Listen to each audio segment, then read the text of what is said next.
Hello everyone, welcome back to this channel. I'm Diksha. So today we are going to discuss about Constitution of India, the basis of Indian polity or the base of Indian polity we are going to discuss here. अब जब हम बात करते हैं constitution की तो हम बहुत बार बात करते हैं कि सेट ऑफ रूल्स या फिर लॉ लिखे हुए हैं या फिर हम बात करते हैं डेमोक्रेटिक है, सोशल रिपब्लिक है। सी जब हम ऐसी बातें करते हैं कि ठीक है ये डेफिनेशन हो गई, एक पर्टिकुलर डेफिनेशन हो गई, it means what we are doing, we are not understanding the concept कि ये चीज़ है क्या। हम बस उसको एक बुक की तरह देख रहे हैं कि एक किताब है और इस किताब में ऐसी ऐसी कुछ certain set of rules are written there, तो इसका मतलब ये कॉन्स्टिट्यूशन ऑफ इंडिया हो गया। हमें इसको कुछ अलग तरीके से समझने की ज़रूरत है। याद करने या रटने से ज़्यादा ज़रूरत है यहाँ पर समझने की कि कॉन्स्टिट्यूशन ऑफ इंडिया है क्या। तो अगर हम कॉन्स्टिट्यूशन ऑफ इंडिया की बात करें, सबसे पहले हमें अपनी कंट्री को देखना होगा। Here the name is written India, it means what, it means we are talking about India, a country. एक कंट्री और कॉन्स्टिट्यूशन, इस कॉन्स्टिट्यूशन वर्ड के मीनिंग पर हम बाद में आएंगे। उससे पहले हम इंडिया के पर्सपेक्टिव से, इंडिया के रिस्पेक्ट में कुछ चीज़ें समझते हैं। एंड इवन उससे भी पहले हम समझते हैं कि हम अपना इंट्रोडक्शन अगर हमें देना हो तो हम कैसे इंट्रोड्यूस करेंगे अपने आप को। अभी आप सबके माइंड में सिर्फ एक ही चीज़ आ रही होगी, that it is so easy that we are going to name our self. पहले हम अपना नाम बता देंगे, then we are going to talk about our family, हम अपनी फैमिली के बारे में बता देंगे, then we will give a brief description of our family कि हमारी फैमिली में कितने मेंबर्स हैं, कौन किस मेंबर का क्या नाम है, कौन क्या करता है, किसका क्या टास्क है, राइट। यही चीज़ें हम बताते हैं। हमारी फैमिली में जो मेंबर हैं, जो मेंबर्स हैं, उन सब के हेड ऑफ द फैमिली कौन है, हेड ऑफ द फैमिली कौन है। अब multiple head of the family भी हो सकते हैं अगर बहुत बड़ी जॉइंट फैमिली है तो इस तरीके से हम अपने आप को इंट्रोड्यूस करते हैं सोशल टर्म्स में। And I believe it is very basic introduction of everyone, और हर किसी के दिमाग में यही चीज़ आती है, राइट। जब हम अपना नाम बताएंगे, हम अपने फादर का नाम बताएंगे, मदर का नेम बताएंगे, देन फैमिली को पूरी को डिस्क्राइब करेंगे, that how many siblings we are having. Then after this we are going to discuss about the village we belong to या the area we belong to, जिस area से, जिस state से, जिस डिस्ट्रिक्ट से हम बिलोंग करते हैं, हम उन सब के बारे में बताते हैं। क्लियर। फिर अगर आप ये सब चीज़ें देखें तो हम क्या कर रहे हैं, हम अपने आप को इंट्रोड्यूस कर रहे हैं बाय सेइंग दिस। सो अगर हम कॉन्स्टिट्यूशन को भी समझें, बहुत प्रिसाइजली अगर हम समझें, तो constitution is nothing, no set of rules, nothing. ये ठीक है, एक फॉर्मल डेफिनेशन है, आपने रट ली, वो एक अलग चीज़ है। बट अगर हम समझें तो कॉन्स्टिट्यूशन कुछ भी नहीं है, सिर्फ एक इंट्रोडक्शन है आपके भारत का। आपको समझ में आ जाता है कि भारत में जितनी भी चीज़ें ऑर्गेनाइज्ड मैनर में हैं वो क्यों हैं, किस वजह से हैं। It is an introduction of the country. How, let us see. हम बात करते हैं, देखो हमने यहाँ पे मैंने भी इधर लिखी हुई हैं आपके लिए बहुत सारी डेफिनेशंस या वर्डिंग्स की कॉन्स्टिट्यूशन ऑफ इंडिया क्या है। एक रिटन डॉक्यूमेंट है जहाँ पर डिस्क्राइब होते हैं फंडामेंटल राइट्स, टीपीएसपी। बट जब आपको उसकी इम्पोर्टेंस का ही नहीं पता है तो आप कैसे उसको याद करेंगे, वो तो फिर रटने वाली बात हो गई। So here we will discuss in detail, right, कि कॉन्स्टिट्यूशन मेकर कौन है, उनका सोर्स क्या है, उन सब चीज़ों पर हम बाद में आएंगे। पहले हम समझते हैं कि ये इंडिया का जो कॉन्स्टिट्यूशन है, ये इसका इंट्रोडक्शन कैसे है। हम एक बात कह रहे हैं तो उसका हमारे पास प्रूफ रहना चाहिए, राइट। सो लेट अस सी। देखिए, आप अभी हमने बोला ना कि हम इंडिया एक अपना इंट्रोडक्शन दे रहा है कॉन्स्टिट्यूशन के थ्रू। तो पहले पार्ट में क्या है इंडिया के कॉन्स्टिट्यूशन में, मतलब सबसे पहले इसने अपना नाम बताया, यूनियन एंड इट्स टेरिटरी। पहले इसने अपना नाम बताया, अपनी फैमिली का नाम बताया कि देखो मेरे पास ना मेरा नाम है, आई एम दी यूनियन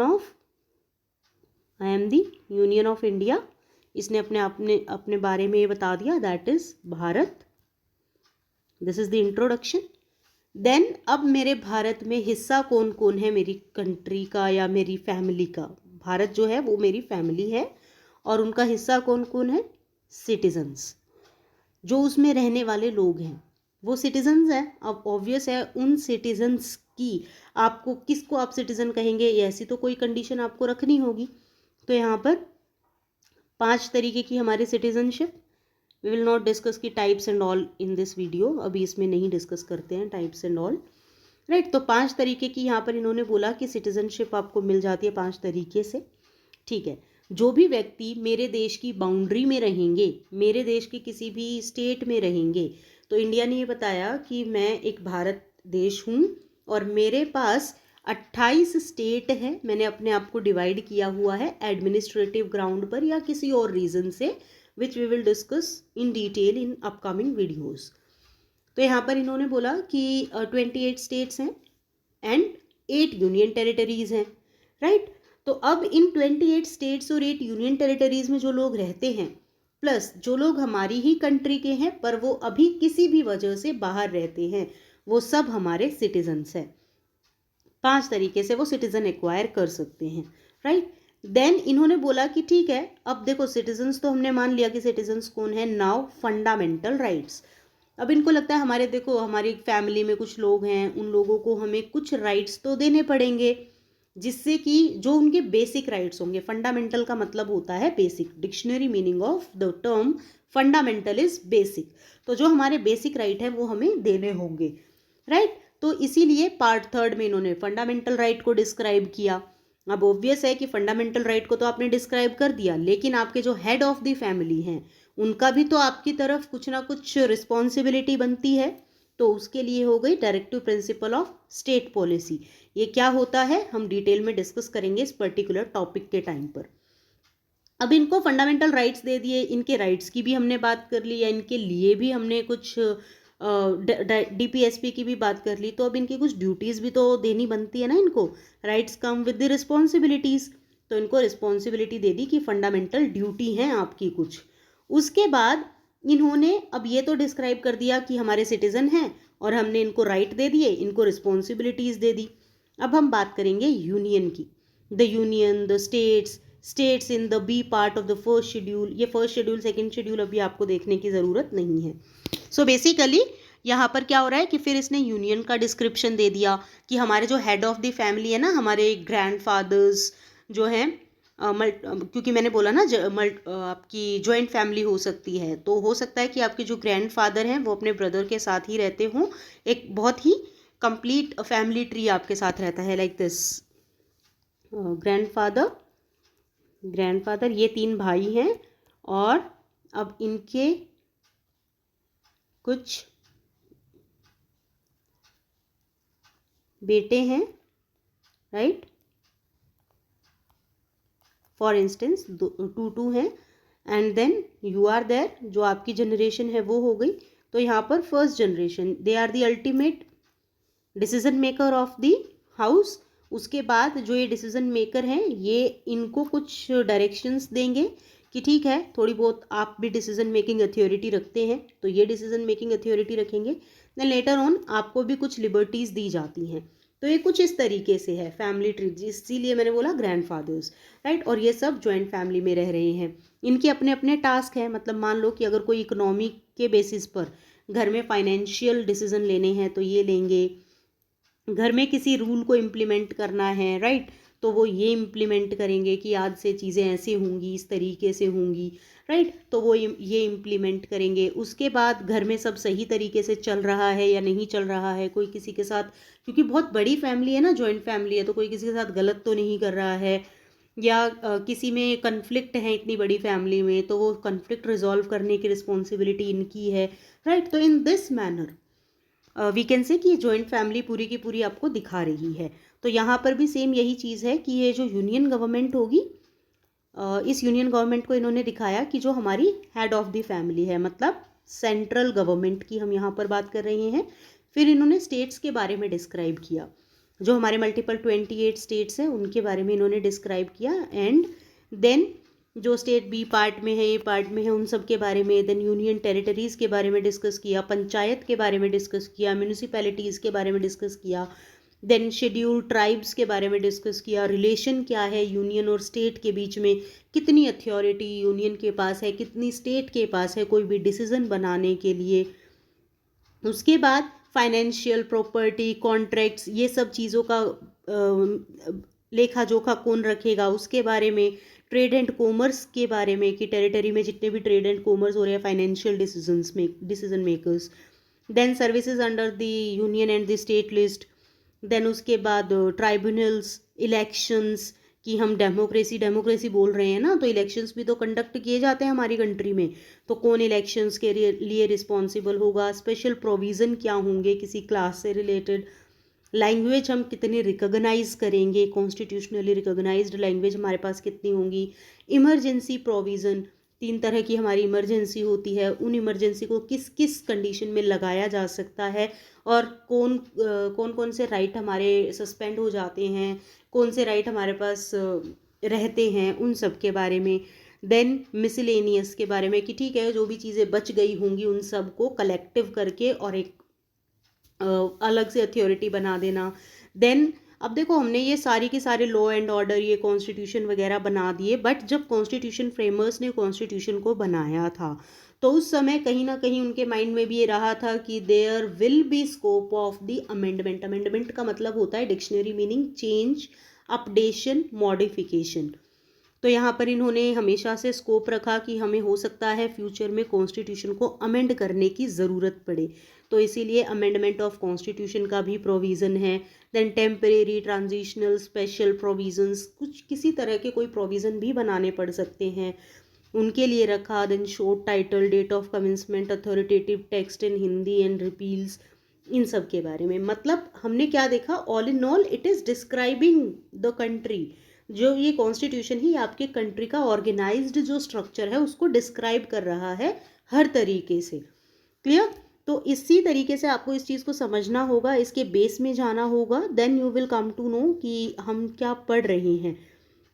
इसके बाद हम डिस्कस करेंगे प्रिंसिपल्स ऑफ और the basic principles of the constitution of India. लेकिन उससे पहले हम डिस्कस करेंगे कि हमारे कॉन्स्टिट्यूशन में कितनी हमारे पास आर्टिकल्स हैं, कितने हमारे पास शेड्यूल्स हैं और कितने हमारे पास पार्ट्स हैं।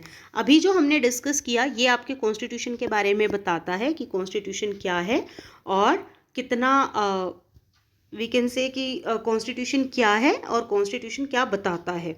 तो कॉन्स्टिट्यूशन ऑफ इंडिया अगर हम बात करें कि it is a set of rules, again आपको समझ में आ जाना चाहिए अब आई बिलीव कि सेट ऑफ रूल्स इसको क्यों कहा गया, क्योंकि यहाँ पर कुछ चीज़ें बताई गई हैं आपको। फंडामेंटल राइट्स दिए हैं तो आपको रिस्पॉन्सिबिलिटी भी दे दी, फंडामेंटल राइट्स दिए हैं तो उनके साथ उनके लिमिटेशंस भी होंगी। डीपीएसपी दिए हैं तो आपको अलग अलग चैनल भी दिए हुए हैं, जैसे यूनियन गवर्नमेंट हो गई, सेंट्रल गवर्नमेंट या स्टेट गवर्नमेंट या लोकल गवर्नमेंट, तो वो सब भी हमें दिए गए हैं। तो all in all we can say जो कॉन्स्टिट्यूशन है इसमें 25 पार्ट है हमारे, एक प्रियम्बल है, 448 आर्टिकल्स हैं, 5 अपेंडिसेस हैं एंड 12 शेड्यूल हैं। ये अलग अलग चीज़ें होती हैं। जब कॉन्स्टिट्यूशन की अगर हम बात करें तो कॉन्स्टिट्यूशन का जो फ्रेम है, कॉन्स्टिट्यूशन के फ्रेम के लिए हमें कुछ सोर्स की ज़रूरत थी। वो सोर्स हमें कहाँ से मिले? अब कॉन्स्टिट्यूशन जब बनाया गया ना तो उस समय कॉन्स्टिट्यूएंट असेंबली में काफ़ी सारे लोग हुआ करते थे और वो सब हर एक सोर्स से, मतलब थ्रू आउट वर्ल्ड, वो चाहते थे कि वर्ल्ड वाइड जो भी अच्छी चीज़ें हैं वो हमारे भारत में हों।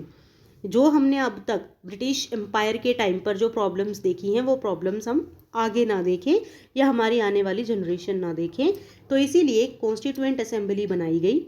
उस कॉन्स्टिट्यूएंट असेंबली में अप्रॉक्स 300 मेंबर्स वर देयर, और वो 300 मेंबर्स का क्या टास्क होता था कि they have to read each and every constitution of the existing countries at that time, और उन एग्जिस्टिंग कंट्रीज़ के कॉन्स्टिट्यूशन को वो रीड करते थे and they were just we can say picking out the best out of them. जितनी भी चीज़ें उसमें बेस्ट होती थी वो सब वो एक्सट्रैक्ट करते थे और नोट डाउन कर लेते थे। देन कॉन्स्टिट्यूएंट असेंबली में उनका डिस्कशन होता था, वो 300 मेंबर बैठ के उनके ऊपर डिस्कशन और डिबेट करते थे कि ये प्रोविज़न मुझे क्यों लगा कि हमारे भारत के काम आ सकता है, दूसरे ने उसको क्रिटिसाइज़ भी किया होगा, तीसरे ने उसके अंदर कुछ और अमेंडमेंट्स बोली होंगी कि हम इसमें थोड़ा सा चेंज करके अपनी कंट्री में ऐसे इम्प्लीमेंट कर सकते हैं।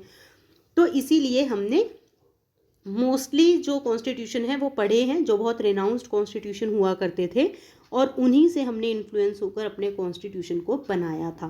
जैसे constitution of UK, constitution of United States federal, Irish constitution, Australian constitution, French constitution, Canadian constitution, Russian constitution, Germany, South Africa, Japan, then these constitutions were also we discussed. और इन constitution से हमारे sources क्या रहे हैं, right, उसके बारे में आपको बताया गया। जैसे इरिश कॉन्स्टिट्यूशन से हमने डीपीएसपी लिया, देन हमने यूएस से हमने लिया स्ट्रक्चर ऑफ गवर्नमेंट, ब्रिटेन से हमने लिया यूके और Britain one and the same thing, Britain से हमने लिया parliamentary form of government, French constitution से हमने लिया idea of liberty and equality. Clear? तो ये सब जो हैं ये सोर्सेज हैं हमारे कॉन्स्टिट्यूशन के, एंड इनमें एक मेजर सोर्स निकल कर आता है, इसमें काफ़ी सारे सोर्सेज लिस्टेड नहीं हैं। एक मेजर सोर्स निकल कर आता है गवर्नमेंट ऑफ इंडिया एक्ट 1935, तो वो भी काफ़ी मेजर सोर्स रहा है हमारे कॉन्स्टिट्यूशन का, जहाँ से हमने कॉन्स्टिट्यूशन को बनाया है। एंड इस एक्ट के वजह से it was an act passed by British government in 1935, इसीलिए इसको गवर्नमेंट ऑफ इंडिया एक्ट 1935 बोला जाता है।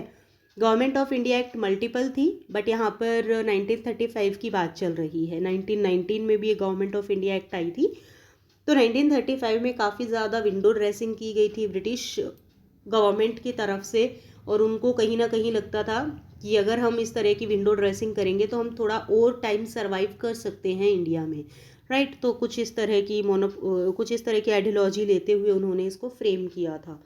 बट लेटर ऑन क्योंकि विंडो ड्रेसिंग की गई थी और लोगों को इन्फ्लुएंस करने के लिए इसको बहुत परफेक्ट, नियर टू परफेक्ट बनाया गया था कि जो व्यक्ति हैं वो इससे इन्फ्लुएंस होंगे और हमें थोड़ा और टाइम मिल जाएगा इस कंट्री में रहने का, राइट।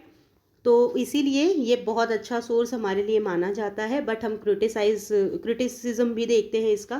क्रिटिक्स यूज टू से कि जो इंडियन कॉन्स्टिट्यूशन है वो एक कॉपी पेस्ट है। So you have to tell me कि constitution of India copy paste क्यों बोला जाता है, या what are the different criticisms of the constitution of India. So as of now we are discussing this only. Tomorrow we are starting the preamble पूरा मैं explain कर दूंगी, and with this I am also continuing with class 11th political science videos. Thank you so much for watching. Stay tuned.